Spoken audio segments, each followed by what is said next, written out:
My name is Evelyn Parker. I'm 31 years old. And 2 weeks ago, my parents stood on my front porch asking me for money. The same parents who threw me out of their house when I was 16. The same parents who told me I was no longer part of their family. The same parents who chose my younger brother over me every single time. When I opened that front door and saw them standing there, older, tired, and desperate, I almost didn't recognize them. My father had more gray hair than I remembered. My mother's hands shook as she held her purse. For a long moment, nobody said anything.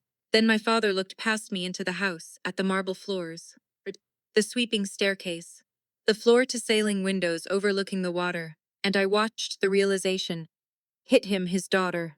The daughter he threw away owned everything he was looking at for. But before I tell you what happened on my front porch that day, I need to take you back 15 years. Back to the night my life changed forever. Back to the night my parents made a choice. And that choice wasn't me. If you've ever felt like someone chose another person over you, let me know in the comments. Now let me take you back. I was 16 years old. We lived in a small town outside Seattle, nothing special. Just a quiet neighborhood filled with identical houses, trimmed lawns, and families that looked perfect from the outside. Our family looked perfect too, at least until you stepped inside. My father, Robert Parker, worked as an accountant. My mother, Linda Parker, worked part-time at a medical office. And then there was my younger brother, Jason.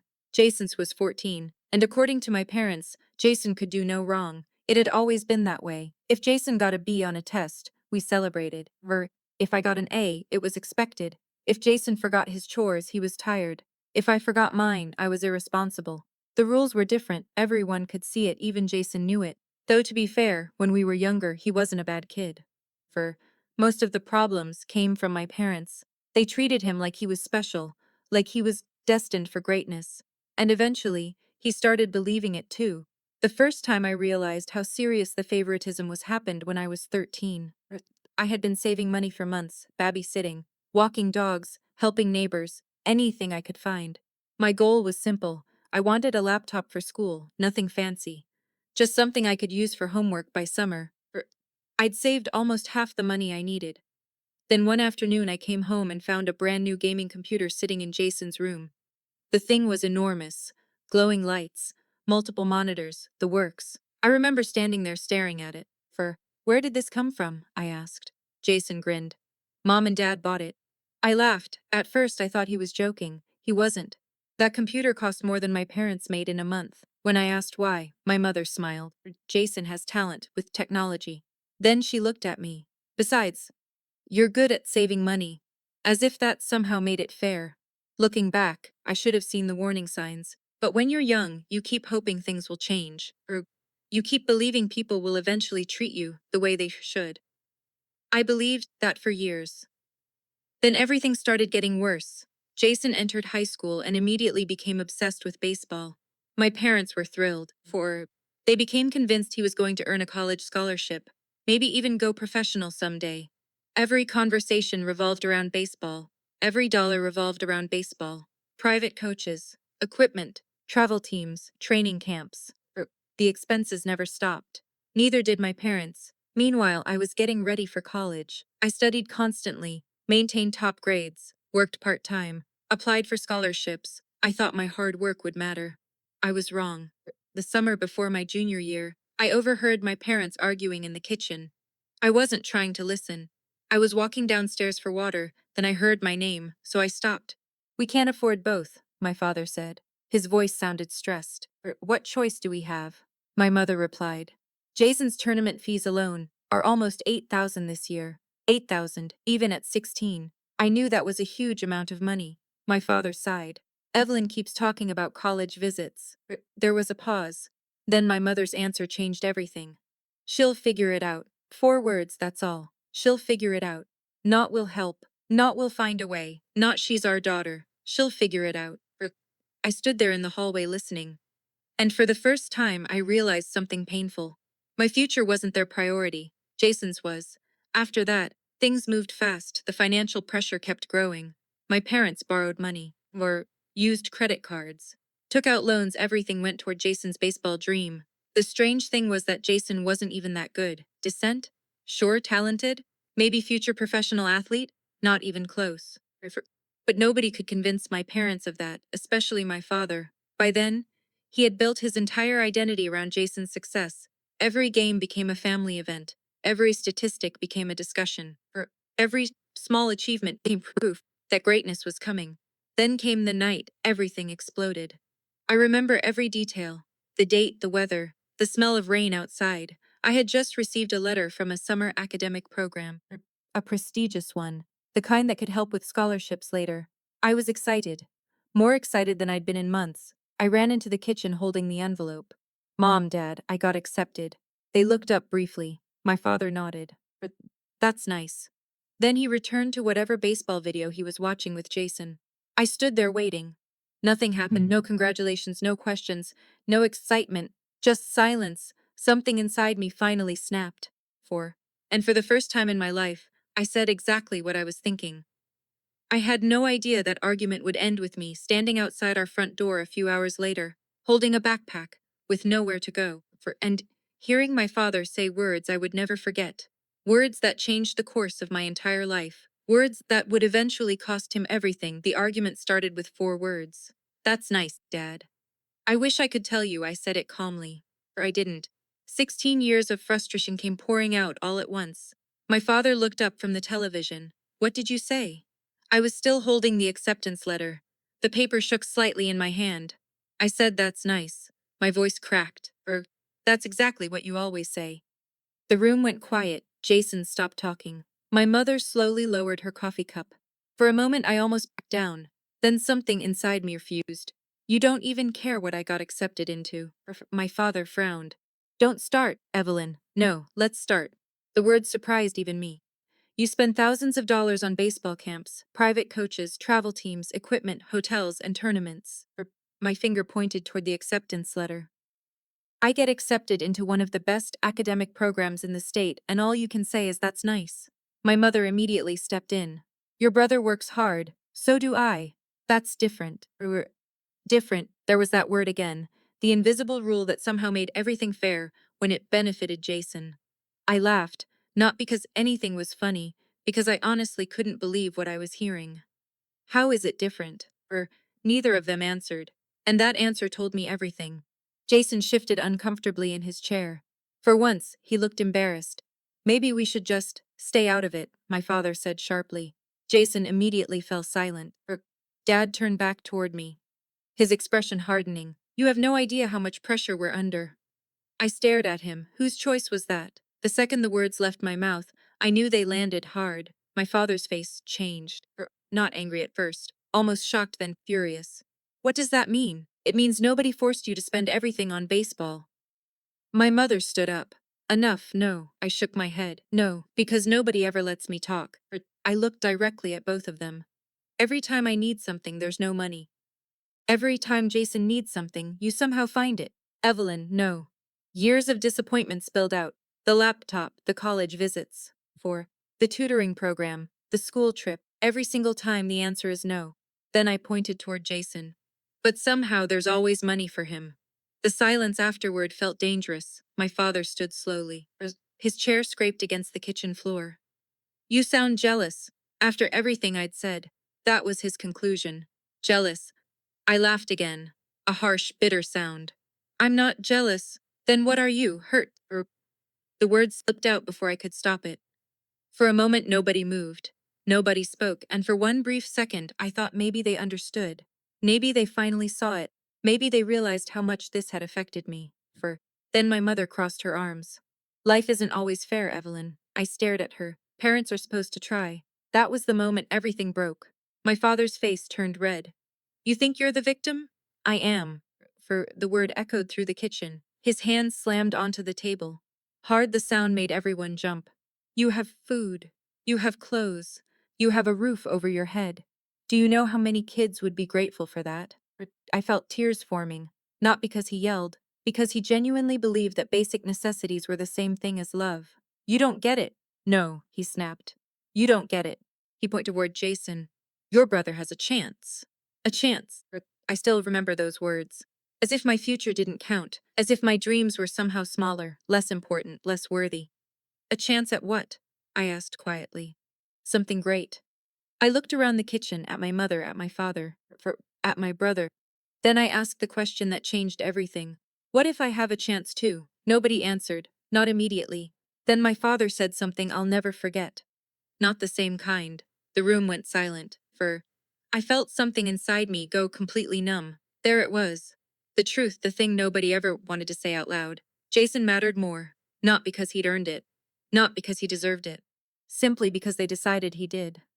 I looked down at the acceptance letter, then folded it carefully, very carefully. Because if I wasn't careful, I was going to rip it in half. My father mistook my silence for surrender. You owe your brother support. I looked up. What? We're making sacrifices for this family. I stared at him. What sacrifices? His eyes narrowed. The room, I blinked. The room. We need the space. The words hit me like cold water. Suddenly all the strange conversations, all the financial stress, all the tension started making sense. Jason's baseball coach had apparently suggested converting our basement into a private training area. Batting equipment, exercise machines, video analysis systems, a personal practice facility. And somehow they needed my bedroom too. I wish I were kidding. My father pointed upstairs. We talked about it. No, they talked about it. Nobody asked me. We're moving you downstairs. The unfinished basement? For it's temporary. I laughed. Agon, because what else was there to do? You're serious. My mother looked uncomfortable. That should have been a warning. Whenever she looked uncomfortable, it meant she knew something was wrong but planned to do it anyway. You'll only be home another couple years. I stared at her. Then realization hit me. No, neither of them spoke. And somehow that silence answered the question. You want me gone. Dad crossed his arms. Don't be dramatic. But he wouldn't look me in the eye, and that told me everything. The argument lasted another hour.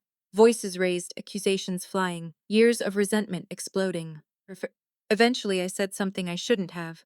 Or maybe I should have. Honestly, I still don't know. I looked directly at my father and said, "One day you're going to regret choosing him over me." The kitchen went silent, completely silent. My father's face hardened in a way I'd never seen before. Not anger. Something colder, something worse. Then he pointed toward the front door. If that's how you feel. The pause felt endless. Maybe you shouldn't live here anymore. At first, I thought he was bluffing. Nobody throws their 16-year-old daughter out of the house. Right? Then my mother spoke. And somehow her words hurt more. Maybe some time apart would help. Time apart. That's what she called it. Not abandonment. Not rejection. Time apart. I looked from one parent to the other, waiting, hoping, expecting someone to stop this. Nobody did. Not my father. Not my mother. Not even Jason. And that's when I realized something terrifying. They weren't threatening me. They'd already made the decision. I was just the last person to find out. My legs felt weak. My chest hurt. And for the first time in my life, I truly understood what it meant to be unwanted. 30 minutes later, I was standing in my bedroom stuffing clothes into an old backpack. The entire time, I kept expecting one of them to come upstairs, to apologize, to stop this, to tell me it had gone too far. Nobody came. The house stayed quiet, almost peaceful, as if removing me had solved a problem. At 10:47 that night, I walked down the stairs carrying everything I owned. My father was sitting in the living room, my mother beside him. Jason stood near the hallway. Nobody moved. Nobody spoke. I reached the front door, opened it. The cold night air hit my face. Then I heard my father's voice one final time. Evelyn. For one hopeful second, I thought he was going to stop me. I turned around instead. He said 6 words that would stay with me for the next 15 years. Don't come back until you grow up. And then the door closed behind me. I stood there alone, 16 years old. One backpack, $43 in my pocket, nowhere to sleep. And absolutely no idea that the next 72 hours were going to be the hardest days of my entire life. The argument started with 4 words. That's nice, Dad. I wish I could tell you I said it calmly. I didn't. For 16 years of frustration came pouring out all at once. My father looked up from the television. What did you say? I was still holding the acceptance letter. The paper shook slightly in my hand. I said, that's nice. My voice cracked. That's exactly what you always say. The room went quiet. Jason stopped talking. My mother slowly lowered her coffee cup. For a moment, I almost backed down, then something inside me refused. You don't even care what I got accepted into. My father frowned. Don't start, Evelyn. No. Let's start. The word surprised even me. You spend thousands of dollars on baseball camps, private coaches, travel teams, equipment, hotels, and tournaments. 4. My finger pointed toward the acceptance letter. I get accepted into one of the best academic programs in the state, and all you can say is that's nice. My mother immediately stepped in. Your brother works hard, so do I. That's different. Different, there was that word again. The invisible rule that somehow made everything fair when it benefited Jason. I laughed, not because anything was funny, because I honestly couldn't believe what I was hearing. How is it different? Neither of them answered, and that answer told me everything. Jason shifted uncomfortably in his chair. For once, he looked embarrassed. Maybe we should just stay out of it, my father said sharply. Jason immediately fell silent. Dad turned back toward me, his expression hardening. You have no idea how much pressure we're under. I stared at him. Whose choice was that? The second the words left my mouth, I knew they landed hard. My father's face changed, not angry at first, almost shocked, then furious. What does that mean? It means nobody forced you to spend everything on baseball. My mother stood up. Enough, no. I shook my head. No, because nobody ever lets me talk. I looked directly at both of them. Every time I need something, there's no money. Every time Jason needs something, you somehow find it, Evelyn. No. Years of disappointment spilled out. The laptop, the college visits, the tutoring program, the school trip. Every single time the answer is no. Then I pointed toward Jason. But somehow there's always money for him. The silence afterward felt dangerous. My father stood slowly. His chair scraped against the kitchen floor. You sound jealous. I couldn't everything I'd said. That was his conclusion. Jealous. I laughed again, a harsh, bitter sound. I'm not jealous. Then what are you? Hurt for? The word slipped out before I could stop it. For a moment nobody moved. Nobody spoke. And for one brief second, I thought maybe they understood. Maybe they finally saw me, they realized how much this had affected me. Then my mother crossed her arms. Life isn't always fair, Evelyn. I stared at her. Parents are supposed to try. That was the moment everything broke. My father's face turned red. You think you're the victim? I am. The word echoed through the kitchen. His hand slammed onto the table. Hard, the sound made everyone jump. You have food. You have clothes. You have a roof over your head. Do you know how many kids would be grateful for that? I felt tears forming, not because he yelled, because he genuinely believed that basic necessities were the same thing as love. You don't get it. No, he snapped. You don't get it. He pointed toward Jason. Your brother has a chance. A chance.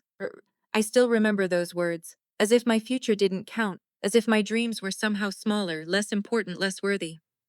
A chance at what? I asked quietly. Something great. I looked around the kitchen, at my mother, at my father, at my brother. Then I asked the question that changed everything. What if I have a chance too? Nobody answered, not immediately. Then my father said something I'll never forget. Not the same kind. The room went silent. I felt something inside me go completely numb.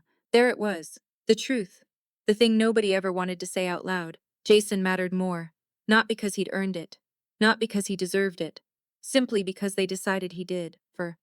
I looked down at the acceptance letter, then folded it carefully, very carefully, because if I wasn't careful, I was going to rip it in half. My father mistook my silence for surrender. You owe your brother support. I looked up. What? We're making sacrifices for this family. I stared at him. What sacrifices? His eyes narrowed. The room, I blinked. The room, we need the space. The words hit me like cold water. Suddenly all the strange conversations, all the financial stress, all the tension started making sense. Jason's baseball coach had apparently suggested converting our basement into a private training area, batting equipment, exercise machines, the video analysis systems, or a personal practice facility.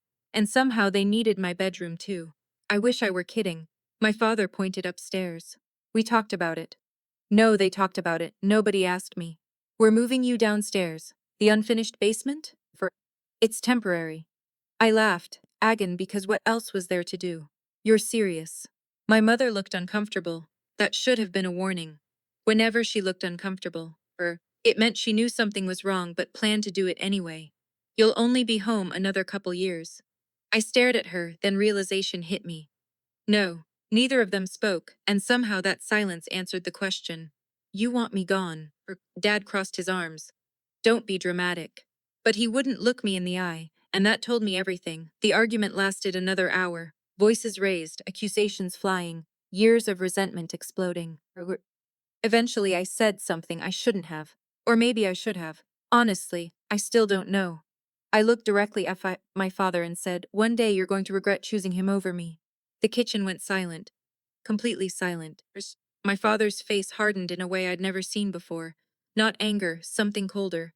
Something worse. Then he pointed toward the front door. "If that's how you feel." The pause felt endless. "Maybe you shouldn't live here anymore." At first, I thought he was bluffing. Nobody throws their 16-year-old daughter out of the house, right?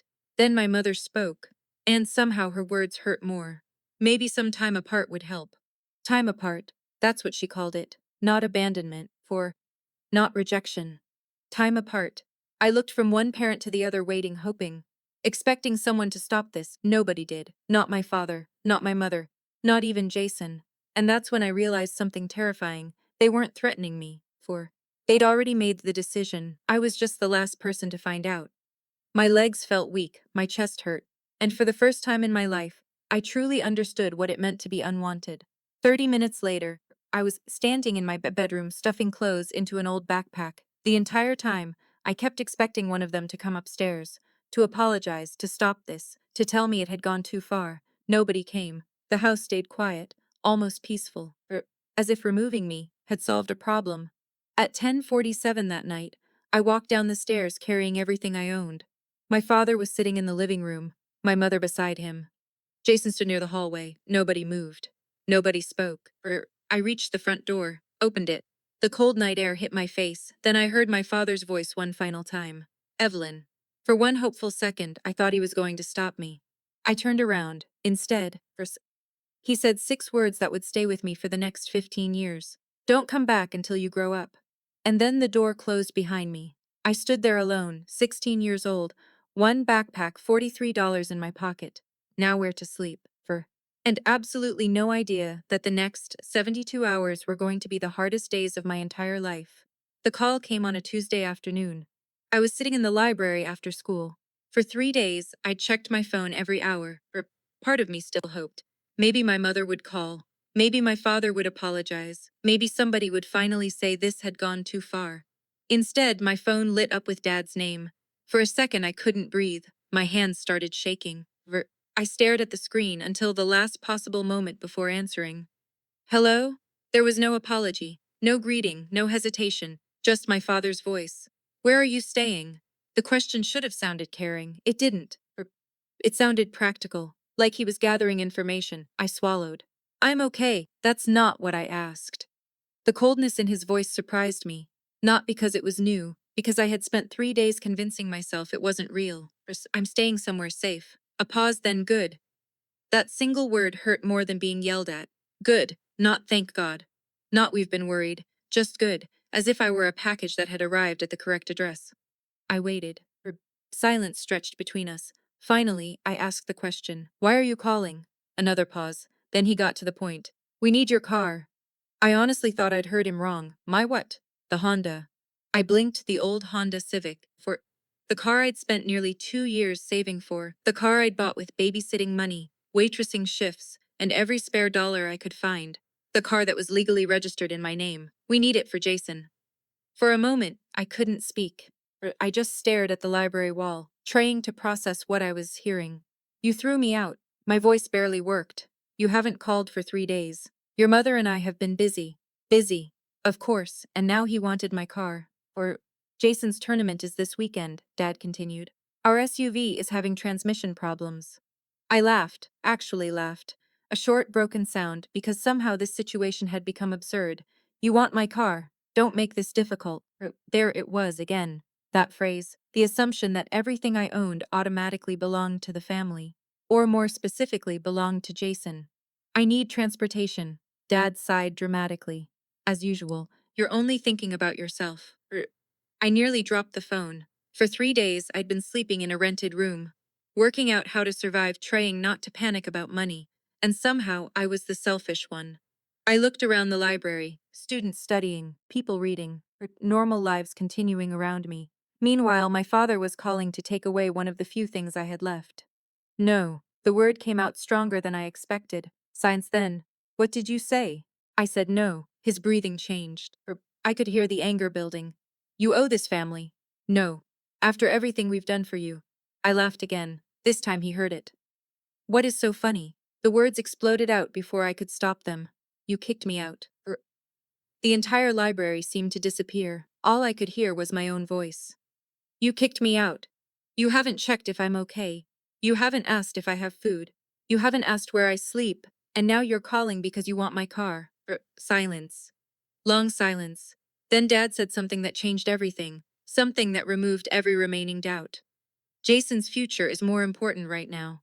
The words hit like a punch, not because I didn't already know, because he finally said it, out loud clearly. No excuses, no pretending, no hiding behind family obligations. Just the truth. Jason mattered more. I didn't. I closed my eyes. And in that moment, something inside me finally broke. Not my heart. That had already happened. Something else. The hope that my parents would eventually realize what they'd done. The hope that they'd come looking. The hope that they'd choose me. It died right there. In a library, holding a phone, listening to my father tell me exactly where I ranked in his priorities. You know what? I said quietly. What? Keep believing that. Dad sounded confused. What does that mean? It means one day Jason will disappoint you. His breathing sharpened. Don't talk about your brother like that. I'm not talking about Jason. I stood up from the table, gathering my backpack. I'm talking about you. Then I hung up. For the first time in my life, I hung up on my father. My hands were shaking afterward, not from fear, from relief. The conversation lasted less than 5 minutes. Yet somehow it ended 15 years of waiting, 15 years of trying to earn approval, 15 years of believing that if I worked hard enough, behaved well enough, achieved enough, eventually my parents would love me equally. The truth was simpler. Nothing I did would ever compete with the version of Jason they had created in their minds. And for the first time, I stopped trying. That evening, I sat in my tiny rented room staring at my bank balance. The numbers terrified me. 4. Rent due in 3 weeks, school expenses, food. Guess everything suddenly depended on me. I needed more hours at work, more income, a plan fast. The next morning, I picked up an extra shift at the diner, then another, then another. By the end of the week, I was working nearly every hour I wasn't in school.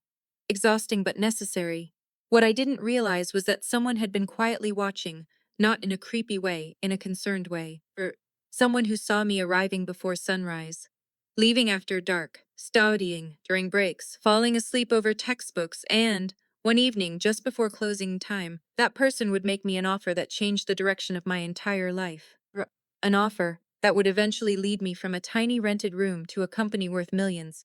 But, at the time, all I knew was that I was exhausted, and my future depended on what happened next. At 16 years old, my world had become painfully simple. Wake up, go to school, go to work, study out lean, repeat. There wasn't room for anything else. Not friendships, not parties, not sports. Definitely not self-pity. Every dollar mattered. Every hour mattered. Every decision mattered. The diner became my second home.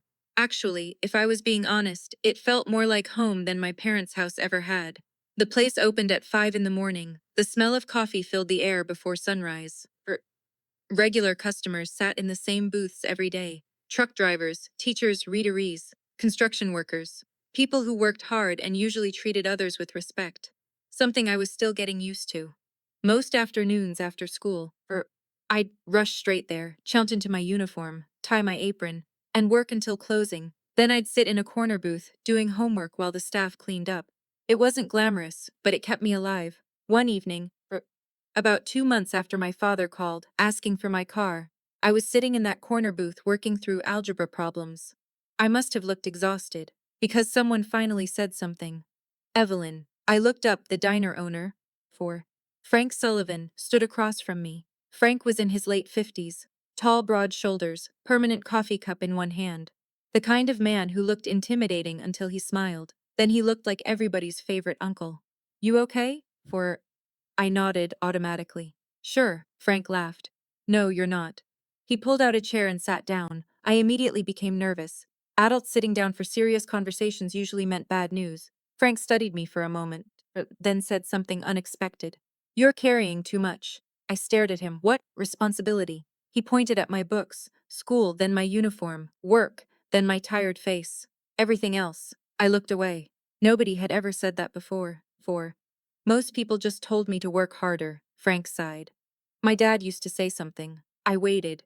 He said life gets heavy when you're carrying it alone. For a second I couldn't speak, because that's exactly what it felt like heavy. Every day felt heavy. Frank leaned back. How are your grades? The question surprised me. Good. How good? I hesitated, then told him. His eyebrows rose.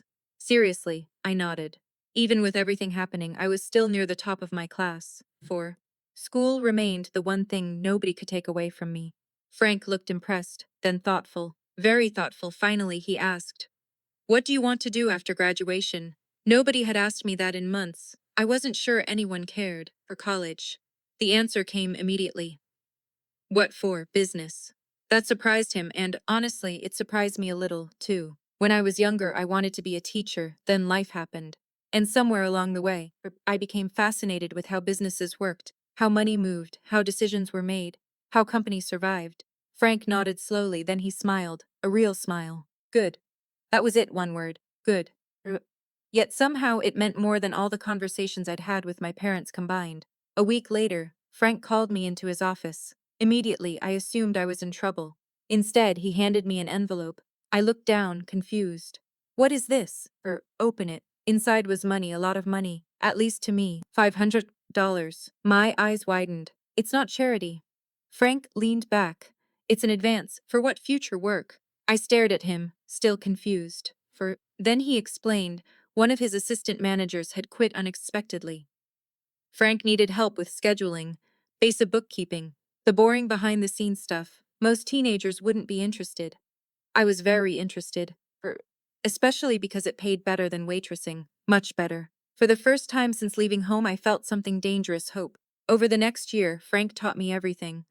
Profit margins, payroll nuclear, vendor negotiations, cost control, for customer retention. Things most people don't learn until college, sometimes not even then. I soaked it all up, every lesson, every mistake, every opportunity. Meanwhile, my family disappeared, completely. Months passed without a single call, or no birthday card, no holiday invitation. Nothing at first. That hurt. Then it became normal. Then it became peaceful. You can't miss what you stop expecting. The strangest part was Jason never reached out either. Not once. No texts, no calls, or no messages. Nothing. And honestly, that hurt more than my parents, because unlike them, he knew exactly what happened. He watched it happen. And he chose silence. The first Christmas after leaving home was the hardest. Most people spent the holidays with family. I spent mine working. The diner stayed open limited hours. Frank offered everyone time off. I volunteered for every shift. Not because I loved working, because I didn't have anywhere else to go. On Christmas Eve, after closing, Frank handed me a small wrapped package. I looked at it suspiciously. You didn't have to do this. Open it. Inside was a leather-bound planner, supple, professional, beautiful. I turned it over in my hands. Confused, then I opened the front cover. Written inside were 6 words. Plan the life you deserve. I stared at the message for a long time, longer than I probably should have, because nobody had ever given me permission to think that way before. The life you deserve, not the life you settle for, not the life other people choose for you, the life you deserve. I still have that planner. It's sitting in my office right now. 3 shelves behind my desk. A reminder of where everything started. A reminder that family isn't always blood. Sometimes it's the people who show up when everyone else leaves his. The next 2 years moved fast. I graduated near the top of my class, earned scholarships, saved money, worked constantly, and somehow kept moving forward. But on graduation day, something happened I never expected. Something that changed everything again. Because while I was collecting my diploma, for someone I hadn't seen in almost 2 years was standing in the back of the crowd watching me. My mother, and she wasn't there to apologize. She wasn't there to congratulate me. She wasn't even there because she missed me. She was there because my family's financial situation had just collapsed. And suddenly, after 2 years of silence, they remembered they had a daughter. I didn't notice my mother at first. Why would I? There were hundreds of people at graduation, parents carrying flowers, families taking pictures, teachers shaking hands, students celebrating. Everyone was smiling. Everyone looked happy, including me. For the first time in a very long time, I felt proud of myself. For, not because someone else approved, because I had earned it. I had survived. At 17, I honestly wasn't sure I would. Yet here I was, graduating near the top of my class, with scholarship offers, a growing savings account, and a plan. Then I saw her, standing near the back of the crowd. My mother, Linda Parker. For a second, I thought I was imagining things. The last time I'd seen her was the night I walked out of my parents' house. Almost 2 years earlier. She looked older, but more tired, more stressed. But it was definitely her. My stomach tightened immediately. Not excitement, not relief. Something closer to caution. The kind you feel when you touch a stove that burned you before. She smiled when our eyes met. A small, uncertain smile. As if she expected me to run over and hug her. I didn't move, neither did she. For several seconds we simply stared at each other across the crowd. Then she started walking toward me, slowly, carefully, like she was approaching a wild animal. Evelyn. Hearing my name in her voice again felt strange, familiar yet distant, like hearing a song you haven't listened to in years. Mom. The word felt equally strange. She looked me up and down, cap gown, honor cords, diploma. For a moment genuine pride appeared on her face. Then it disappeared, replaced by nervousness. You look beautiful, I nodded politely. Thank you. An awkward silence followed. The kind that only exists between people who should be close but aren't. Finally, she spoke. We should talk. There it was. Not congratulations, not I'm sorry, not I've missed you. We should talk. For, I almost laughed. Instead, I asked, about what? Her eyes shifted away briefly. That alone told me something was wrong. Some things have happened. Of course they had. Otherwise, she wouldn't be here. But people don't disappear for 2 years and suddenly reappear without a reason. I crossed my arms. What things? She hesitated, then said the words. Your father lost his job. For a moment, I just stared at her, not because I was happy. I wasn't. But because suddenly everything made sense. The nervousness, the awkwardness, the timing. Dad loses his job. And suddenly, I exist again. My mother mistook my silence for sympathy. Maybe it was a little losing a job is difficult, especially when you're supporting a family. But another part of me couldn't ignore the obvious question. Where was this concern when I needed help? She continued talking. The accounting firm downsized. They eliminated several positions. Your father was one of them. I nodded slowly. I'm sorry to hear that. And I meant it mostly. Mom visibly relaxed, as if she expected anger, or bitterness. Maybe she deserved both. Instead, I remained calm. That seemed to confuse her. Then she made a mistake. A huge mistake. She mentioned Jason. Things haven't worked out for him either. Immediately I knew something had happened. Something significant. What happened? Mom looked uncomfortable. Very uncomfortable. What? The kind of uncomfortable people become when they're forced to discuss an unpleasant truth. Finally, she sighed. His scholarship opportunities didn't materialize. I blinked. Meaning? Her expression darkened, meaning exactly what I suspected. Jason wasn't good enough. The thing I'd been trying to tell everyone for years. The thing nobody wanted to hear. Reality had finally arrived. The professional baseball dream was over. No major scholarship, no scouts, no miracle opportunity. Just reality. Mom looked down. Your father took it hard. I bet he did because my father hadn't invested in baseball. He'd invested in a fantasy. And now that fantasy was gone, suddenly all those sacrifices looked very different, all those years. All that money, all those opportunities they'd taken from me, gone. For nothing. The thought should have made me feel vindicated. Instead, I mostly felt sad, not for my parents, for Jason, because somewhere along the way, they'd convinced him he was destined for greatness, and now he had to live with reality. Just like everyone else. Mom looked around nervously, then lowered her voice. We're having some financial difficulties. There it was. The real reason she'd come. Not graduation, not reconciliation, money, always money. I could almost predict the conversation before it happened. The signs were obvious, the timing, the guilt, the nervous smiles. I had seen this pattern before, back when everything revolved around funding Jason's future. Only now there was no future left to fund, just consequences. I looked directly at her. What do you need? Mom froze, completely froze, because she knew I knew. The mask slipped. For just a second, and I saw the truth. She wasn't here because she missed her daughter. She was here because she needed something from her daughter. Her shoulders slumped slightly. We could use some help. There it was, finally. Honestly. No pretending, no games. just the truth. My mother had come to my graduation asking for money, from the daughter she hadn't spoken to in nearly 2 years, the daughter she allowed to become homeless, the daughter she never called, never checked on, or never helped, and somehow she expected me to help now. The strange thing? I wasn't angry. Not in that moment. I was disappointed, deeply disappointed, because part of me had hoped, not much, just a little. A tiny, irrational part of me hoped she'd come because she loved me, because she missed me, because she wanted her daughter back. Instead, she'd come because she wanted financial assistance. I took a slow breath, then asked the question, Did Dad send you?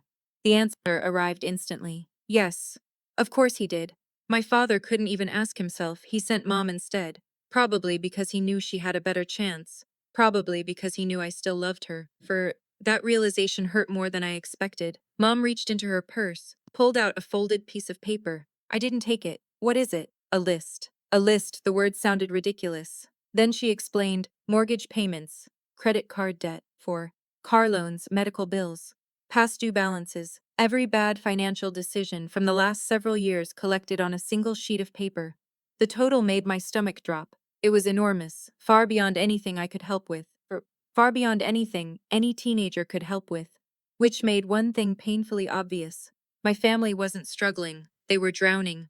And judging by the look on my mother's face, she knew it. For what neither of us knew at that moment was that the situation was actually worse than she realized. Much worse, because hidden somewhere inside those debts was a secret, a financial secret my father had kept from everyone, including her. A secret involving Jason. A secret that would eventually destroy what remained of my parents' marriage. And when I finally learned the truth months later, I understood something terrifying. 4. The night they threw me out wasn't the beginning of their downfall. It was the beginning of mine. Their downfall had already started. They just couldn't see it yet. I didn't sleep that night, not because I was heartbroken, not because I was angry, but because my mind wouldn't stop replaying one thing. The list, mortgage loans.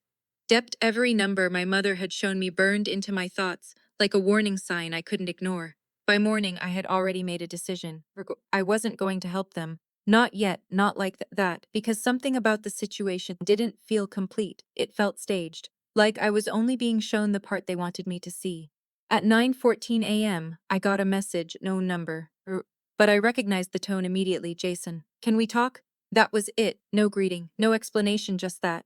I stared at the message for a long time. 2 years of silence, and now this. I almost didn't reply. But curiosity won. About what? For? The response came instantly, not over text, please.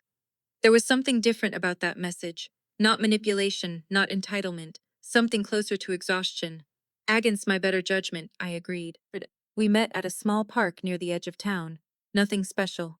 Just a few benches, a walking trail, a broken fountain that never worked properly. When I arrived, Jason was already there, sitting waiting. He looked nothing like the version I remembered, not the confident athlete, not the golden boy everyone had praised. This version was quieter, thinner, tired. He stood up when he saw me, then hesitated, like he wasn't sure if he had the right to. Hey. I didn't respond immediately. I studied him instead, waiting for the anger I thought I would feel. It didn't come, only distance. Why did you call me? He nodded slowly, like he expected that question. I needed to tell you something. I crossed my arms. Go ahead. He looked down at the ground, then back at me, and what he said next changed everything I thought I understood.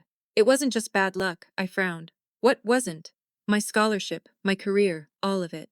I stayed silent, waiting. Jason took a breath. My dad, your dad, they made decisions. My stomach tightened. That name again, my father. What kind of decisions? Jason hesitated, then said it. They pushed everything onto me. I didn't understand at first. So what? They supported you. He shook his head quickly. No, not supported, controlled. That word hit harder than I expected. Controlled. Jason ran a hand through his hair. I wasn't even allowed to apply anywhere else seriously. Every coach, every program, every opportunity had to go through them. I narrowed my eyes. That doesn't make sense. It does when you realize they were betting on me. I felt something cold settle in my chest. Betting? Jason nodded. Your dad believed I'd go pro. Like actually believed it. He told people I was a guaranteed future athlete. He laughed once, but it wasn't humor, it was disbelief. And your mom, she started planning finances around it. Loans, investments. even borrowed against future earnings that didn't exist yet. I stared at him. You're saying they used you as an investment? Jason didn't answer immediately, then yes, for silence. The park suddenly felt quieter, like even the wind had stopped moving. Jason sat back down. I tried to tell them it wasn't realistic, but every time I did, your dad would say the same thing. I already knew what he was going to say before he said it. You just need discipline. My breath caught slightly. Jason nodded. That was it. Always the same line. My father's favorite phrase. You just need discipline, he continued. They moved money around in ways I didn't fully understand at the time. Training fees, travel expenses, development programs. It all looked normal on paper. I felt sick, not because I was surprised, but because I wasn't. It fit too well. Jason looked at me carefully. I think they were hiding financial pressure the whole time. My mind immediately went back to my mother, the list, the debts, the panic. It wasn't just recent. It couldn't be. This had been building for years. Jason leaned forward slightly. There's more. I braced myself. I found out I was never actually getting those scholarship offers directly. I frowned. What do you mean? They were being filtered. That word again, feelered. Jason pulled out his phone, showed me screenshots. Moms, conversations between coaches, recruiters. And my father, in some cases my mother. I scanned them quickly. My hands started to feel numb. Because what I was seeing wasn't just ambition, it was manipulation, deadlines extended, offers delayed, opportunities redirected, all carefully controlled, all designed to keep Jason in one place, under pressure, under expectation, under control. But they needed me to look promising, Jason said quietly. Even if I wasn't. I looked up at him. Why would they do that? Jason hesitated, then said the words I didn't want to hear, because they were already borrowing against my future. The world didn't make sense for a moment. Then it did, all at once. My parents hadn't just lost money recently. They had been living on borrowed expectations for years. Jason stood up again. I didn't know how to tell you before. I was ashamed. I almost laughed, not at him, at the situation. Of what? You didn't do anything. He looked at me directly. I should have said something earlier. That part was true, but also unfair, because I hadn't been there either. Neither of us had. A silence stretched between us. Then Jason said something softer. I'm sorry, Evelyn. That stopped me. I looked at him. For what? For everything. Another pause. I didn't realize how bad things were becoming, for you.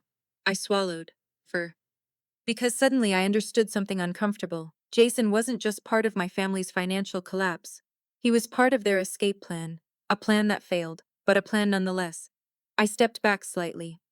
I need time to think. He nodded immediately. I understand. As I turned to leave, Jason called after me. One more thing.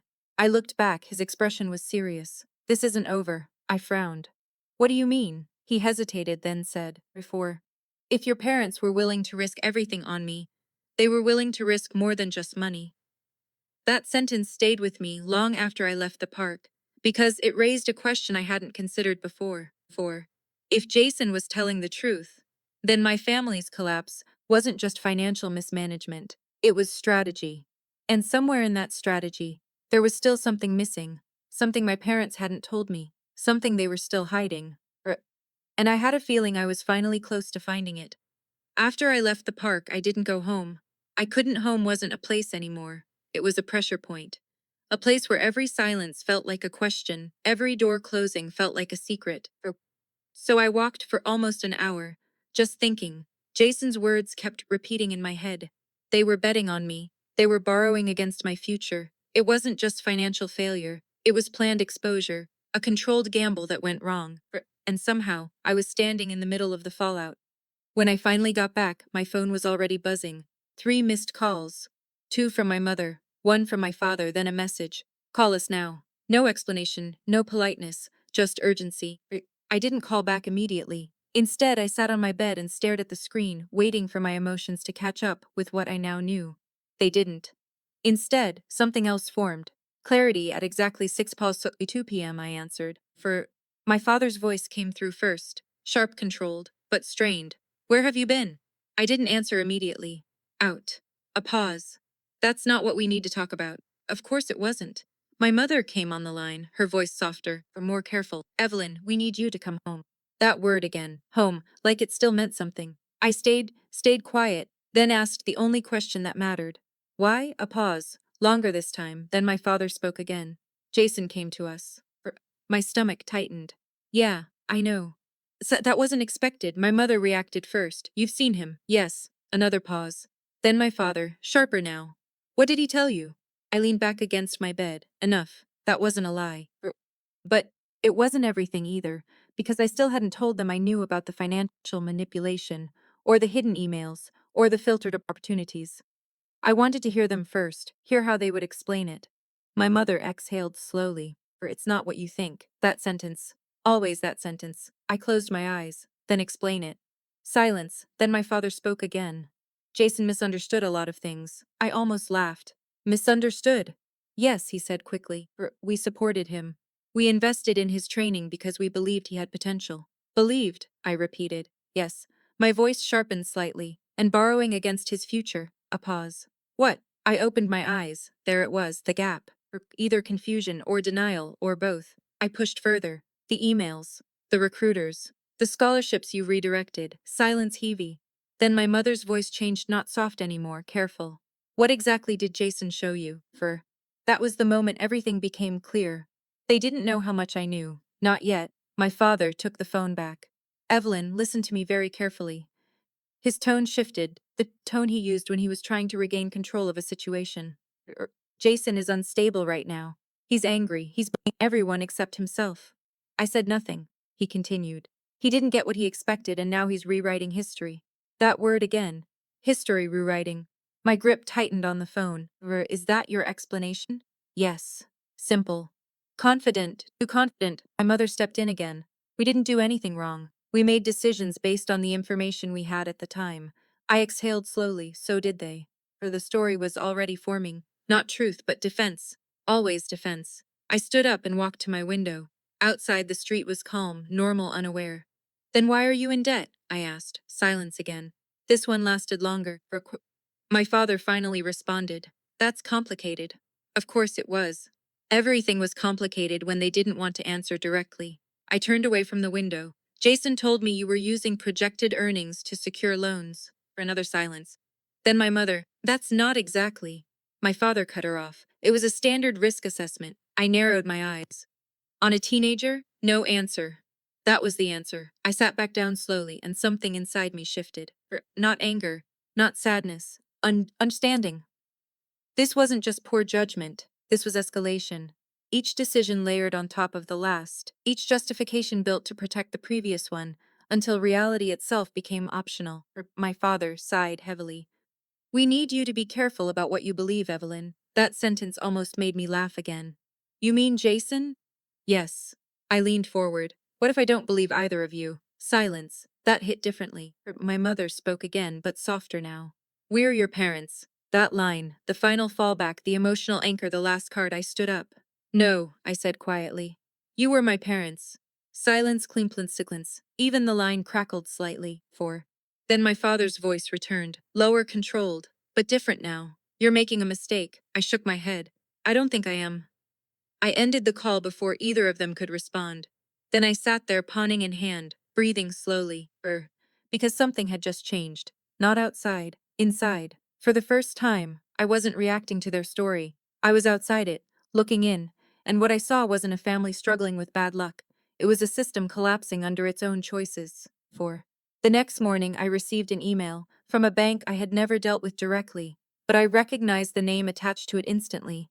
Jason's father. Attached was a financial summary, counts, transfers, loan references, and one highlighted line that made my stomach drop. Co-signed liability. Parker Gregg. My father, not just involved, committed. And suddenly, everything Jason said made a darker kind of sense. This wasn't just a failed investment in an athlete, it was shared financial risk, a chain. And I was starting to see where the weakest link had been all along. Me, because somewhere in those decisions, somewhere in those projections, my name had been used too, and I didn't even know it yet. I didn't open the email right away. I just stared at it. Like if I looked long enough, it might change. It didn't. Co-signed liability. Parker Gregg. My father's name, inted in black and white like it belonged there, like it had always belonged there. The problem with documents is they don't argue with you. They don't soften the truth. They just exist. Cold, final. Unavoidable. I closed my laptop. then opened it again. Same email, same line, same reality. For a moment, I felt nothing. Not shock, not anger, just stillness, the kind that comes right before something breaks. Then my phone rang, unknown number. I already knew who it was, Jason, I answered. Did you send me the bank document? A pause. Then, his voice, tired. Yes. No hesitation, no denial. Just confirmation. My grip tightened. Why? Because you needed to see it from someone else. That sentence landed heavier than I expected. I sat down slowly. Explain it. Jason exhaled. I didn't find out about the loans until last year. I stayed quiet. He used my name to secure certain financial guarantees. Not directly at first. Through endorsements, training contracts. Then it escalated. I felt my stomach tighten. Escalated how? Silence, then co-signing arrangements, risk-sharing agreements. Your father was involved in multiple financial structures tied to my projected career earnings. I closed my eyes. It was worse than I thought, not just bad decisions, but layered dependency. Jason continued. I didn't fully understand it until everything started collapsing. And my name? I asked quietly. Another pause. Yeah, he said. That's the part you're not going to like. My chest tightened. What did they do? Jason hesitated, then spoke carefully. They listed you as a dependent financial reference in some of the agreements. I froze. What does that mean? It means your household income projections included you. Not just your father, or not just my future earnings. You were part of the stability model. I stood up without realizing it. No, I said immediately. That doesn't make sense. It does, Jason replied. If they needed better loan terms, or they had to show household stability. Dependents matter in those calculations. You were used as a factor. I couldn't speak for a moment, not because I didn't understand, because I did slowly, horribly. My entire childhood, my presence in that house, even my absence later, it had all been part of numbers I never saw. Jason's voice softened slightly. I'm sorry. I didn't know how deep it went until I saw the full breakdown. I sat back down. My hands felt cold. Why are you telling me this now? For a pause. Then, because it's collapsing. That word again, collapsing. I looked out the window, same street, same houses, same normal world. But none of it felt normal anymore. Explain, I said. Jason did slowly, carefully, like someone walking through unstable ground. The loans tied to my development, the ones your father co-signed, they're defaulting. The lenders are restructuring.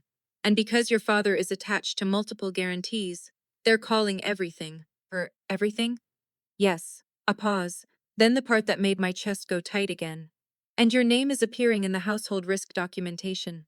I whispered. What does that mean for me? Jason didn't answer immediately. That was worse than an answer. Then finally, it means if they pursue recovery, they don't just look at your father. They look at all linked dependents. I stood up again. This is insane.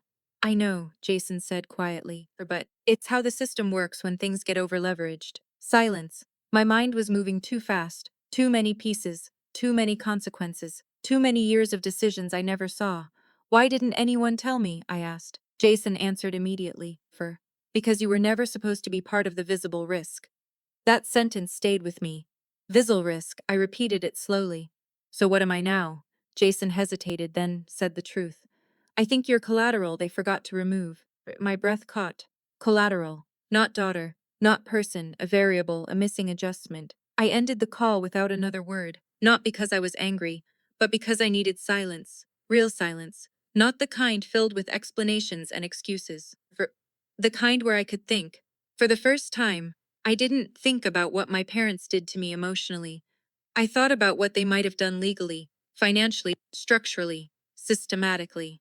And the more I thought about it, the more one question formed: if I was part of their financial structure, what else was attached to my name that I didn't know about? I opened my laptop again. This time, I didn't look at emails. I started searching for property records, old filings, archived documents, anything tied to my legal identity. It took me to 2 hours. Then I found it, a document from 3 years ago, buried in a public registry under a financial filing amendment, my name, attached to a trust reference I had never seen before. Not my family's trust, something else, a secondary structure, with one line that made my stomach drop completely. Contingent beneficiary designation, Evelyn Parker. I stared at it, not blinking, because that wasn't just involvement. That was placement, intentional, legal, permanent, unless challenged. And I finally understood something my parents hadn't said out loud yet. This wasn't just about debt anymore. It wasn't just about Jason. It wasn't even just about bad decisions. It was about who owned what part of the fallout. And somewhere in that system, AB had been assigned a role without ever being asked. I closed my laptop slowly, and for the first time since this started, Aba realized something terrifying. The story I thought I was living in was already written years ago. I didn't sleep that night, not even a minute. Every time I closed my eyes, I saw the same line again. Contingent beneficiary, Evelyn Parker. It didn't feel like a sentence. It felt like a hook, something that had been waiting quietly in the background of my life, attached to me without permission. By morning, I stopped feeling surprised. That was the strangest part. The shock had worn off. What replaced it was something colder focus. I made coffee I didn't drink. I sat at my desk I didn't use. And I opened every document I could find again. This time, I wasn't reading like a daughter. I was reading like evidence. 3 hours later, I called Jason. He answered immediately. You saw it again, he said before I could speak. Yes. A pause, then he exhaled. I was hoping you wouldn't find that part so fast. Is there more? I asked silence. That silence told me everything. Yes, he said finally. Of course there was. I stood up and walked to the window. Start talking. Jason's voice dropped lower. The contingent beneficiary designation isn't just symbolic. It means you're listed as a fallback recipient if certain financial conditions fail. I already knew where this was going. For what? I asked. He hesitated. For repayment structures tied to your father's co-signed liabilities. I closed my eyes. So if he defaults, Jason finished the sentence, your financial identity gets pulled into review. I opened my eyes again. And what does that mean in real life? A long pause then. It means they look at anything tied to you. Accounts, future assets, potential inheritance, anything legally linked. I felt something tighten in my chest. I don't have assets. Jason didn't respond immediately, then not directly. But that's not how they assess risk. I pressed my fingers against my forehead. So, what are you saying? I'm saying, Jason replied carefully, that your name was used as part of a financial stability projection across multiple agreements. You weren't a borrower. You were part of the safety calculation. Silence, that word again, calculation. My entire life reduced to a variable. I finally said what I'd been avoiding. So I was never just their daughter. Jason didn't answer because he didn't need to. I already knew. After I hung up, I did something I hadn't done in years. I called my mother. She answered on the third ring, her voice cautious. Evelyn, don't lie to me, I said immediately, silence then. What are you talking about? I kept my voice steady. I found the filings. Another pause, longer this time. Then my father's voice came on the line. Where did you get those? That confirmed everything. They knew. I leaned back in my chair. So it's true. My mother tried to interrupt. Evelyn, listen, no, I said sharply. I've listened enough. Silence. Then my father, controlled again. You don't understand what you're looking at. I almost laughed. That's becoming your favorite sentence. No response, I continued. You put my name in financial structures I never agreed to. My mother finally spoke. It wasn't like that. What was it like then? I asked. A pause, then she said it. Protective planning. I closed my eyes slowly. There it was, the justification. Always a softer word for something harder. I opened my eyes. Protective for who? Silence. That silence was the answer. My voice dropped. You didn't protect me, you used me. My father's tone changed instantly. That is not fair. I stood up. It's accurate. Another pause. Then my mother, quieter now. We were trying to stabilize everything. By attaching me to debt I didn't create? Silence. I walked away from the window. I'm done being part of this, I said. My father responded immediately. You can't just remove yourself from legal obligations. That sentence hit differently. Legal obligations, not emotional ties, not family. Obligations. I stopped walking. That's interesting, I said slowly, because I never agreed to any of them. A long silence followed. Then my father spoke carefully. We'll fix it. I laughed once. Fix it? Yes. How? Another pause then. By restructuring the remaining liabilities. I shook my head. So you're still in it? No answer. That was all I needed. I ended the call. This time, I didn't feel shaken. I felt something else distanced. Like I had finally stepped outside of a room I had been trapped in for years. And for the first time, Abby could see how small it really was. But the moment didn't last long, because later that afternoon, Jason called again. His voice was different this time, urgent. You need to see something else. I sat down immediately. What now? He hesitated then. They've started moving assets. My stomach tightened. What assets? A pause. Anything still liquid. Accounts. Property holdings. Even partial claims tied to your name. I froze. Why would my name matter for that? Jason's answer came slowly. Because once your name appears in a contingency structure, it can be used to justify temporary holds or reviews during restructuring. I stood up. You're saying they're using me as leverage? Yes. Silence. Then Jason added something worse. And they're not done yet. I closed my eyes. Done with what? His voice dropped. Rebalancing everything before lenders force liquidation. I opened my eyes again. And where does that leave me? Jason paused. Then said the final line I didn't want to hear. It leaves you right in the middle of whatever they're trying to save. I looked at my reflection in the window. For the first time, AP didn't see a daughter. I didn't see a student. I didn't see someone trying to survive a family problem. I saw something else, a piece in a system that was still moving, even if I stopped. And somewhere in that movement, something was about to snap. The next morning, I woke up to silence, not the peaceful kind, the heavy kind. Like the world was holding its breath, Jason's last words kept echoing in my head. You're right in the middle of whatever they're trying to save. I sat on the edge of my bed for a long time, not moving, not thinking, just processing. Then my phone rang. This time it wasn't Jason, it was a blocked number. I answered anyway. A woman's voice, calm professional. Is this Evelyn Parker? Yes. This is attorney Melissa Grant. I represent financial restructuring interests tied to your father's current obligations. My chest tightened immediately. I didn't authorize any representation. A pause. You don't need to. Your name appears in multiple contingency-linked filings associated with the case. There it was again, that word contingency. I stood up slowly. What does that mean for me? The lawyer didn't hesitate. It means you are listed as a secondary risk reference across several loan recovery models. Any restructuring plan will require your acknowledgement or legal removal. I closed my eyes. So it wasn't just my parents anymore. It wasn't just Jason. It was official now. Institutions, lawyers, systems. I opened my eyes again. What do you want from me? A pause. Cooperation. That word felt worse than everything else. I'm not cooperating with anything I didn't agree to, I said firmly. The lawyer's tone stayed neutral. Then you should be aware this may escalate into formal inquiry. About what? Fraudulent representation of dependent financial profiles. I felt my stomach drop. Jason was right. It wasn't just collapse. It was exposure. Give me time, I said quickly.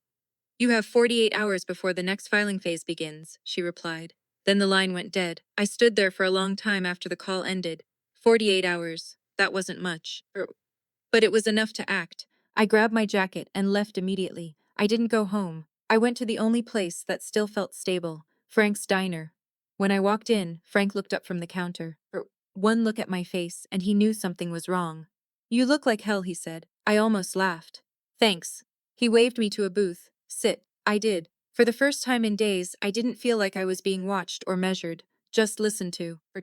Frank set a coffee in front of me. Talk. So I did not everything, but enough depth Jason financial structures, my name appearing in documents I never signed. Frank didn't interrupt not once. When I finished, he leaned back slowly. That's above my pay grade, he said finally. I allowed a breath I didn't realize I was holding. But, he added, I looked up. There's one thing I do understand. What? He tapped the table lightly. People don't put names into financial structures by accident. That hit harder than anything else. I nodded slowly. I know. Frank studied me for a moment, then asked, What are you going to do? That was the question, the real one, for... I didn't answer immediately because I finally understood the shape of everything. This wasn't just about fixing a mistake, it wasn't about clearing debt. It wasn't even about Jason anymore. It was about control. And the only way out of a system like that was to remove yourself from it completely. I need legal separation, I said finally. Frank raised an eyebrow. From your parents? From everything they've attached my name to. He nodded slowly. That won't be simple. I know. He leaned forward slightly. But it's possible? I hesitated. Then said the truth. I don't know yet, Frank. Sat back again, then find out fast. Because time was no longer on my side. That evening, I met Jason one last time. He looked more exhausted than before, but also more certain. They're accelerating everything, he said immediately. I know, he frowned. You spoke to them? Yes. His expression changed slightly. Then you understand now. I understand enough, I said. Jason nodded slowly, then handed me a folder. What's this? Everything I have. Inside were printed records, stop humps, financial summaries, communication logs, loan structures, for everything tied together in one uncomfortable pattern. This is enough to trigger a full audit, he said. I looked up at him. Why are you giving this to me? Jason hesitated, then said quietly, because I don't want to be part of it anymore. That was the first honest sentence I had heard from anyone in a long time. I closed the folder slowly. Jason, he shook his head. I'm not asking for forgiveness. I'm just done. Silence, then he added, you should be too. I nodded. For the first time, I agreed without hesitation. When I got home, I didn't sleep. I scanned everything, organized everything. Built a timeline, a real one, not emotional, not fragmented, but structured. And by morning I had something I didn't expect, for clarity, because once everything was in front of me, there was only one conclusion left. This wasn't just a financial collapse. It was a system that had been building pressure for years. And I had been placed at the center of it long before I ever realized. At 7:12 a.m., I sent one email to the attorney, to Jason's legal contact, and to a financial oversight office I found through the filings. 3 words. Requesting full disclosure. Then I closed my laptop and waited, because whatever came next was no longer in my control. And for the first time, that didn't scare me.